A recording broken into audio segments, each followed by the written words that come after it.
AP రాష్ట్ర వ్యాప్తంగా ఉన్నటువంటి మహిళలకందరికీ అదిరిపోయే శుభవార్తను ప్రకటించిన మన ఏపీ కూటమి ప్రభుత్వం.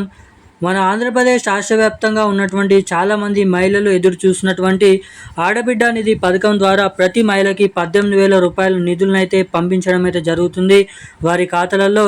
సీఎం చంద్రబాబు నాయుడు గారు చెప్పినట్టు విధంగానే మన ఆంధ్రప్రదేశ్ రాష్ట్ర వ్యాప్తంగా ఉన్నటువంటి దాదాపు అర్హత పొందినటువంటి ఏదైతే 8 నుంచి 6 లక్షల మంది మహిళలు ఎవరైతే ఉన్నారో 18 నుండి 59 సంవత్సరాలలోపు అర్హత సాధించినటువంటి ప్రతి మహిళకి ఈ వీడియో అనేది చాలా వరకు అయితే ఉపయోగపడుతుంది.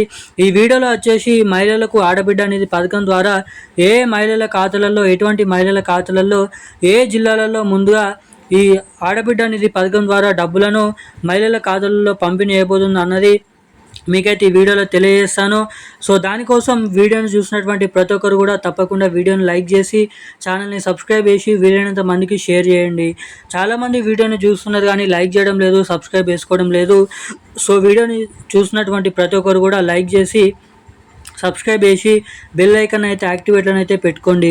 So welcome back to VG updates YouTube channel. మన ఆంధ్రప్రదేశ్ రాష్ట్ర వ్యాప్తంగా ఉన్నటువంటి మహిళలు ఎవరైతే ఉన్నారో ఎంతగానో ఎదురు చూసినటువంటి పథకం ఆడబిడ్డ నిధి పథకం కింద ప్రతి మహిళకి 18,000 రూపాయలు ఏడాదికి అయితే పంపిణీ అయిపోతున్నారు. ఇక ఈ డబ్బులను అయితే పంపిణీ చేసేందుకు జిల్లాల లిస్ట్ అయితే విడుదల చేయడం అయితే జరిగింది.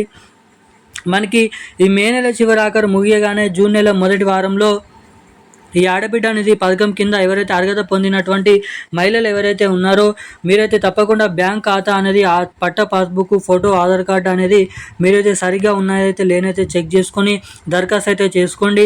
మనకి దాదాపు ఈ పథకం కింద ప్రతి మహిళకి లబ్ధి చేకూర్చే విధంగా ఈ ఆడబిడ్డ నిధి పథకం కింద డబ్బులను ఈ నెల చివరి ఆఖరుల నుంచి లేదంటే వచ్చేటువంటి నెల జూన్ నెల ఏదైతే ఉందో జూన్ నెల మొదటి వారం నుంచి ఈ ఏదైతే మహిళల ఖాతాలలో 18,000 రూపాయలను అయితే జమ చేయబోతున్నట్లు ఇక్కడ అవకాశాలు అయితే ఉన్నాయని సమాచారాన్ని రిలీజ్ చేయడం అయితే జరిగింది మన రాష్ట్ర ప్రభుత్వం. ఇక ఈ డబ్బులు మీ ఖాతాలలో జమ కావాలంటే మీరు ఇచ్చినటువంటి బ్యాంక్ ఖాతాకి eKYC updates, NPCI link updates అనేది మీరైతే తప్పకుండా చేయించుకొని ఉండాలి. ఎవరైతే ఇటువంటి అప్డేట్స్ చేసుకొని ఉంటారో వారికి మాత్రమే నిధులు అనేది జమ చేసిన వెంటనే నేరుగా మీ ఖాతాలలో జమ కావడానికి ఇక్కడ చాలా వరకు అవకాశాలు అయితే ఉంటాయి. ఈ రోజున్న అప్డేట్స్ అయితే ఇవి. Thank you guys.